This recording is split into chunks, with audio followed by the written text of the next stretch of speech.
para um dia estarmos na eternidade com o Senhor. Então que esta palavra venha cair neste coração e venha multiplicar a 30, a 60, a 100 por 1, para a glória de Deus Pai. Em nome do Senhor Jesus declaramos amém. Glória a Deus. Bom, a primeira parte de João capítulo 6 que nós vamos meditar juntos é a partir do versículo 41, por favor, igreja. Localize aí na sua Bíblia João 6:41, e o subtítulo é a murmuração dos judeus. Vamos ler então a partir do versículo 41, glória a Deus. Murmuravam, pois, dele, os judeus, de Jesus, porque dissera: eu sou o pão que desceu do céu. Olha como começa, amém? E diziam: não é este Jesus, o filho de José? Acaso não lhe conhecemos o pai e a mãe? Como, pois, agora diz desci do céu? Respondeu-lhes Jesus: não murmureis entre vós. Ninguém, atenção igreja, pode vir a mim se o Pai que me enviou não trouxer. Glória a Deus. E eu o ressuscitarei no último dia. Aleluia. Está escrito nos profetas: e serão todos ensinados por Deus. Portanto, todo aquele que da parte do Pai tem ouvido e aprendido, esse vem a mim. Não que alguém tenha visto o Pai, salvo aquele que vem de Deus, este o tem visto. Em verdade vos digo: quem crê em mim tem a vida eterna. Aleluia. Eu sou o pão da vida. Louvado seja Deus. Vossos pais comeram maná do deserto e morreram. Esse é o pão que desce do céu, para que todo aquele que dele comer não pereça. Eu sou o pão vivo que desceu do céu. Se alguém dele comer, viverá eternamente.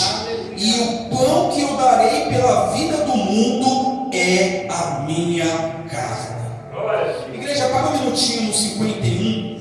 Veja que você sabe o que levou, quais acontecimentos eclodiram nesse momento que Jesus estava falando. Isso aqui ele estava pregando na sinagoga de Cafarnaum, se eu não me engano. No final aqui ele fala de Cafarnaum, isso mesmo. Jesus estava pregando na sinagoga de Cafarnaum. Então provavelmente um sábado Jesus ia às sinagogas para pregar. Quem acha que Jesus não seguia os rituais judeus não conhece, não lê direito a palavra. Então Jesus ele precisava cumprir a lei dos profetas. Senão, como que ele seria, o filho perfeito, o cordeiro perfeito de Deus?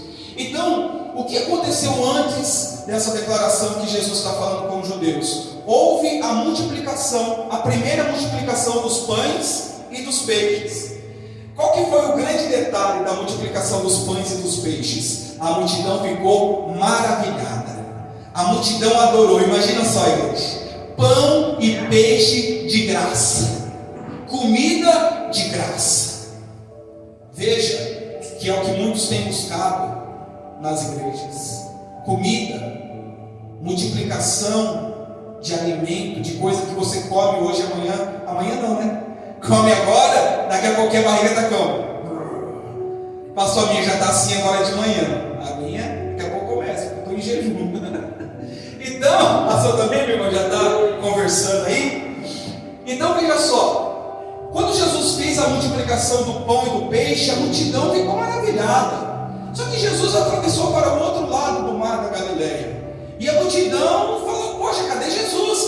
Cadê? Não, vamos atrás de Jesus. Quando ficaram sabendo que ele estava do outro lado do Tiberíades, a multidão foi atrás dele. Foi correndo.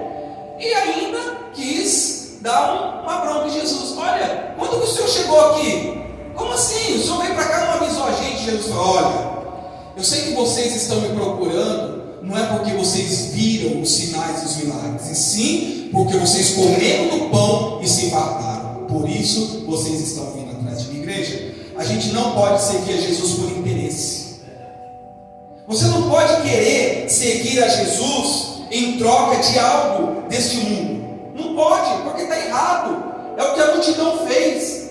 E quando eles chegaram novamente em Jesus, o que Jesus preparou para o sábado? Agora eu vou mostrar o que de fato eu quero dar para vocês. Que não é o pão que perece, que não é o pão que você come e daqui a pouco você está com fome de novo. Jesus falou: agora eu vou mostrar para vocês o pão da vida, porque aquele que comer do pão da vida não vai perecer.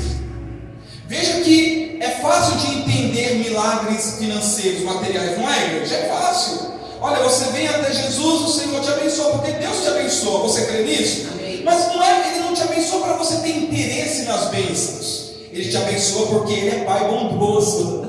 Amém? Ele não precisaria fazer nada por nós, porque o simples fato dele nos dar a vida eterna já bastaria. Mas Deus é tão bom que Ele dá as dádivas, Ele dá bênçãos. Então Jesus quis mostrar para eles o seguinte: o que eu quero dar para vocês é aquilo que não perece. Veja, um apelo desse hoje não tem força. Se você vai com um apelo desse hoje nas rádios, nas TVs, você não tem força. O que mais se oferece, o que mais se coloca na vitrine é: venha até Jesus porque você vai casar, venha para a terapia porque você vai casar, venha para isso porque você vai ser empresário, venha porque, meu irmão, minha irmã, isso são tudo consequências daquilo que Deus vai fazer na nossa vida. Amém. E se Ele quiser fazer, porque se Ele não quiser, Ele vai continuar sendo Deus, e nós nos recolhemos a nossa pequenez. Amém, igreja? É isso o fato. Então Jesus começou a explicar para os judeus: olha, eu sou o pão da vida. Se vocês comerem de mim, vocês não vão ter fome, vocês vão comer para a eternidade. E logo de cara, o que eles fizeram? Tentaram desmerecer a palavra de Cristo. Ah, esse não é Jesus, o filho de José, o carpinteiro, e nós não conhecemos a sua mãe, o seu pai não anda entre nós? Quem não tem visão espiritual das coisas não consegue entender a sublime graça e glória oferecida por Jesus. Numa mensagem dessa, fala: poxa, tá. Não, igreja, Jesus Cristo, Ele é o pão. Ele está dizendo: olha, eu sou o pão da vida, eu sou o pão. Quem comer, vou bagunçar aqui, depois vão ficar bravos comigo. O pão que vocês comeram e se infartaram, vocês estão com fome de novo. Tem gente que está assim, está com fome na igreja. Mas por que está com fome na igreja? Porque está buscando as coisas erradas. Por que está com fome? Muitas das vezes fica indignado na igreja e até sai da igreja porque está buscando a coisa errada. Eu não tenho que falar: ou o Senhor me abençoa ou eu saio da igreja. Sai logo. Porque Deus, Ele só vai abençoar a gente pela misericórdia. Ele não aceita esse negócio de: ou o Senhor faz. Não, Ele faz porque Ele quer fazer. E Jesus estava falando: eu sou o pão da vida. Se vocês comerem de mim, vocês não vão ter fome. E quem é material não entende uma mensagem dessa, como os judeus não entenderam. Você é o filho do carpinteiro, como assim nós vamos comer da sua carne?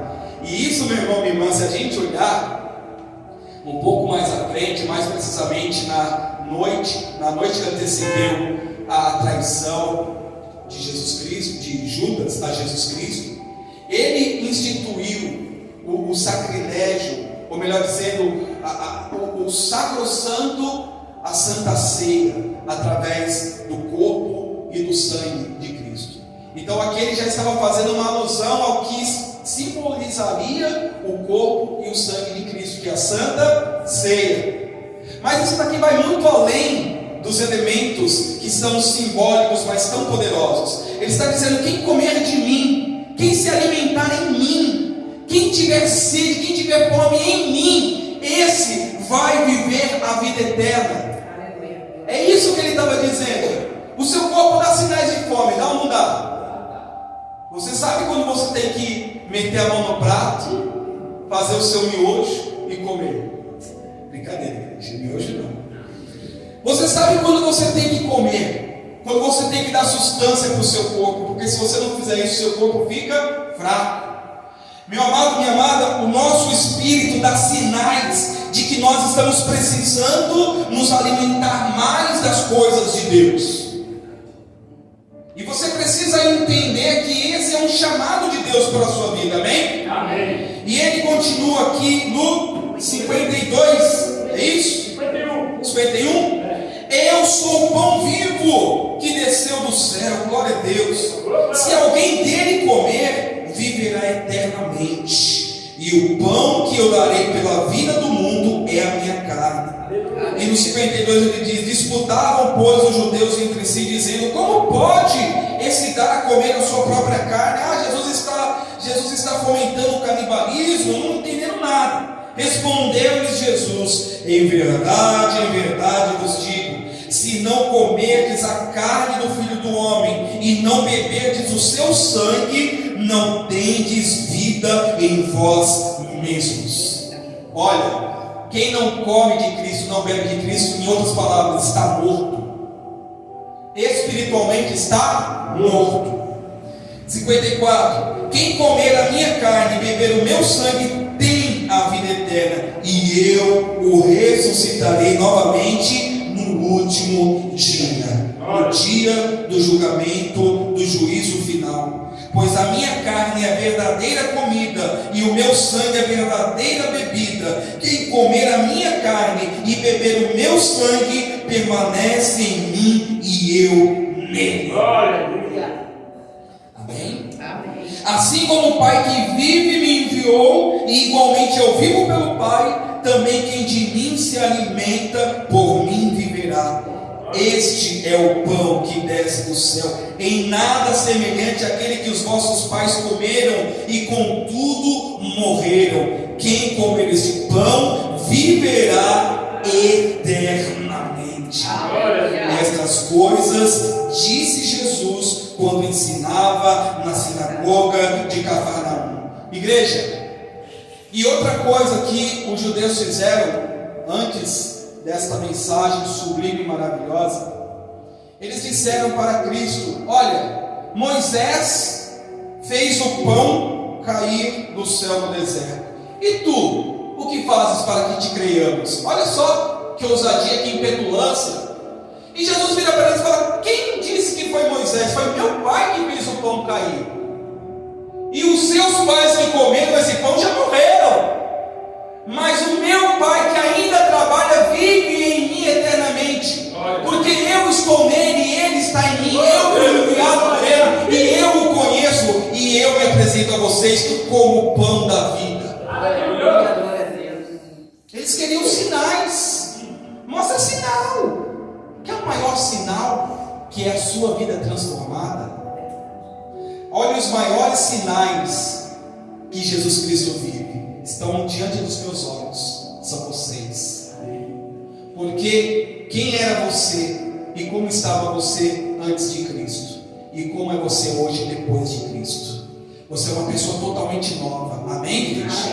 Totalmente transformada. E por que você é transformada? Porque você tem comido do pão de Cristo, você tem bebido do sangue de Cristo. Como assim, pastor? O sangue de Cristo representado pelo suco da uva, pela santa ceia do Senhor Jesus. E eles não entenderam: poxa, mas como a gente pode comer a sua carne?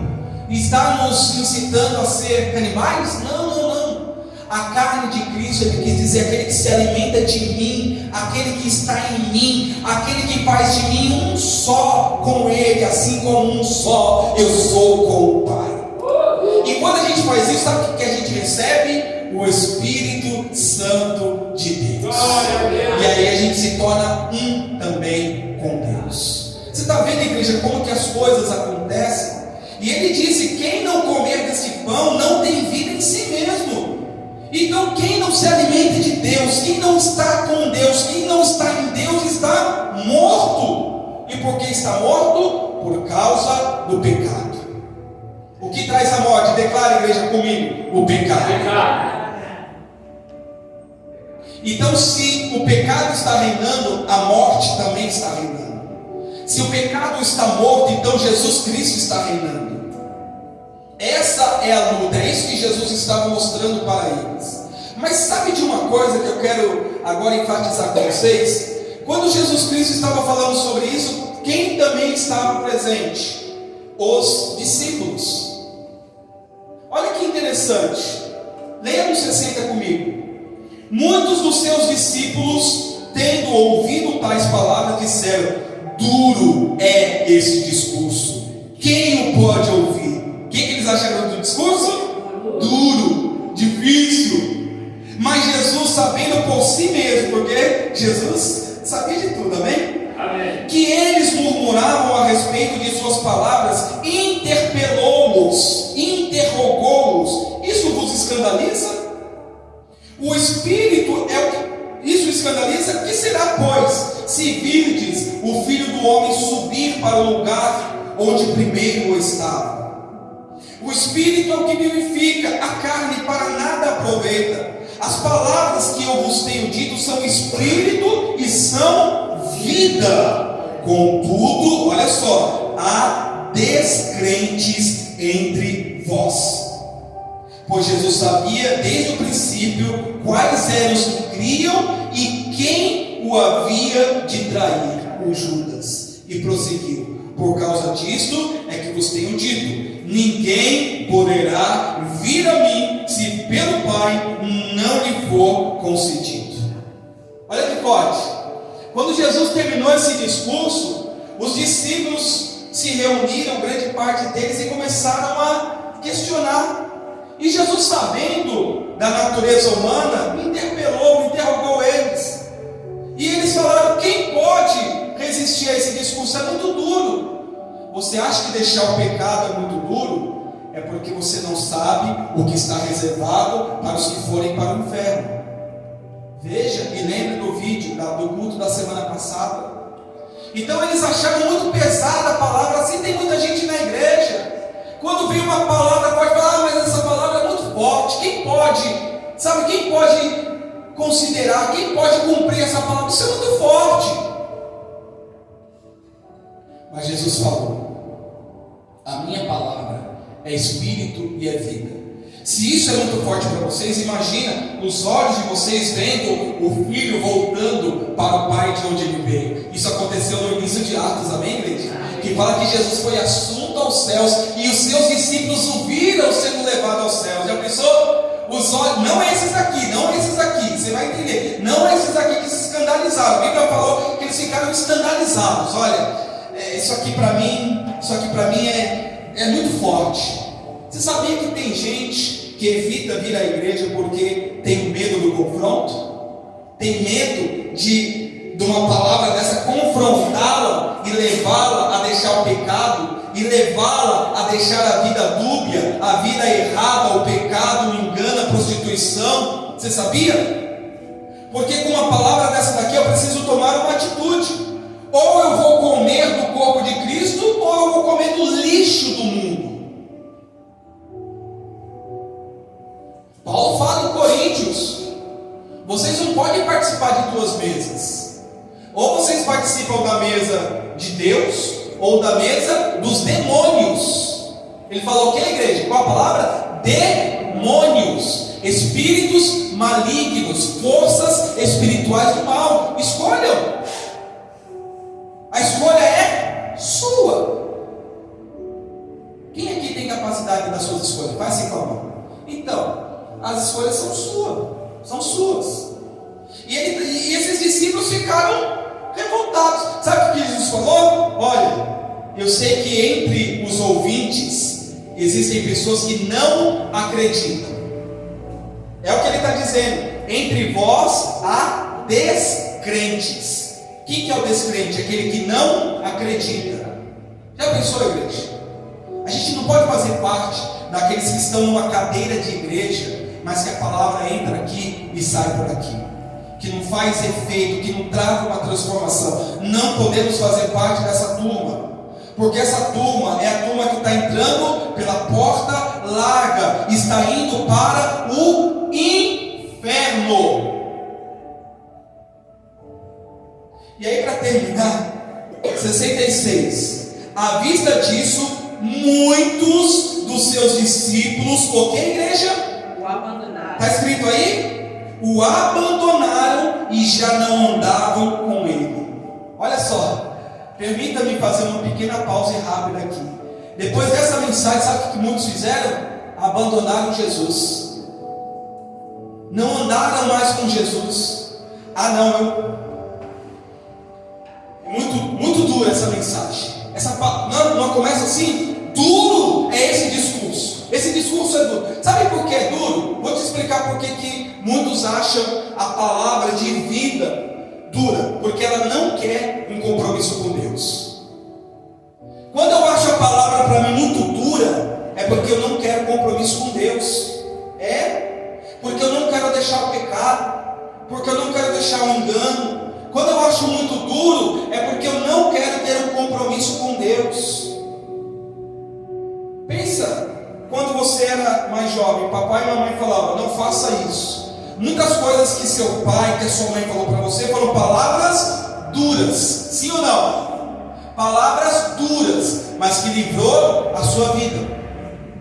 Só fala a palavra dura quem ama. Só fala a verdade quem ama. Porque quem não ama fala, deixa, faz o que? Não, com Deus não é assim. Tem que fazer o que Deus quer que faça. E eles acharam dura a mensagem e abandonaram, olha a palavra, abandonaram, deixaram Jesus, não andaram mais com Jesus, porque o discurso, no entender deles, era muito duro. Duro é o que o diabo faz com a gente lá fora, isso é duro. Duro é o que o inferno faz quando a gente não tem Jesus, isso é duro. Porque quando a gente cai na mão do diabo, Deus livra. Agora quem cai na mão de Deus, quem pode livrar? Então eles deixaram de andar com Jesus, não façam mais parte dos discípulos, está vendo? Aí Jesus vai perguntar aqui no 67. E perguntou Jesus aos 12: quem restou, igreja? Quantos restaram, igreja? Isso é profético. Porventura vocês também querem retirar? Vocês querem se retirar? Porventura quereis também vós outros retirá-los? Respondeu-lhe Simão Pedro, sempre o Pedrão, né? Senhor, o Pedrão era pedra dura, né? Senhor, para quem iremos? Tu tens as palavras da vida eterna. Senhor, para onde a gente vai? E nós temos crido e conhecido que Tu és o Santo de Deus. Replicou-lhe Jesus: não vos escolhi eu em número de 12, contudo um de vós é o diabo. Sem palavras. Referia-se ele a Judas, filho de Simão Iscariotes, porque era quem estava para traí-lo, sendo um dos 12. Até quem estava entre os 12 tinha um que era o... É o que Jesus falou? Um de vocês é o diabo, encarnado. Está aqui do meu lado, vai andar comigo, vai ver os milagres. Olha aqui, igreja, eu vou terminar falando uma coisa forte aqui. Assim tem muita gente na igreja, está deixando ser influenciada pelo diabo. Já viu milagres, já provou das maravilhas de Deus, e hoje está deixando se levar pelo diabo. Jesus falou: um de vocês é o diabo. E isso deveria servir para abrir os olhos de Judas, sim ou não? Mas quando não se tem humildade, igreja, é difícil de ouvir. Uma das coisas que eu peço muito para Deus: humildade. Humildade. Porque quando eu não sou humilde, o diabo tem total influência na minha vida. Porque o orgulho foi o que nasceu no coração de Lúcifer. Quando não se tem humildade, esta é uma forte candidata a abandonar Jesus, ou ficar na igreja sendo influenciado pelo diabo. E no dia da volta de Jesus vai ouvir: apartai-vos de mim, malditos, para o fogo eterno. Termino essa mensagem apelando a cada um de vocês que estão aqui nesta manhã, a vocês que assistem essa gravação: seja humilde, aceite as palavras de Cristo, aceite a repreensão. A repreensão livra a nossa alma do inferno, sabia? Repito e volto a dizer: quantas vezes papai e mamãe falaram não saia, e você não saiu, e Deus te livrou de coisas que você nem imaginava. Hoje vindo para a igreja, estava ali na entrada do próximo do terminal, duas jovens, o carro esborrachado no muro, estava com veste de balada, estava voltando da balada, o carro assim, ó, beijou o muro ali daquele condomínio. Mas quantas vezes os pais dela, as mães dela devem ter dito: olha, não vai, não bebe e dirige, e desobedeceu e deu com o carro no muro. Quando Deus fala para a gente não obedece, a gente dá com o carro no muro também. Então vamos ter humildade em saber que quando nós nos alimentamos do corpo, do sangue de Cristo, nós estamos sendo preparados para uma coisa, e qual que é? Para o último dia. A ressurreição do último dia. E com isso declaramos glória a Deus e aplaudamos ao nome do Senhor. Aplaudamos ao nome do Senhor, que é digno de glória, de honra, de louvor, de adoração pelos séculos dos séculos dos séculos. Amém. Glória a Deus. Pode fechar, por favor, a Bíblia, igreja. Então, Deus abençoe a todos que acompanharam esse vídeo. Agora nós vamos participar da Santa Ceia. Amém?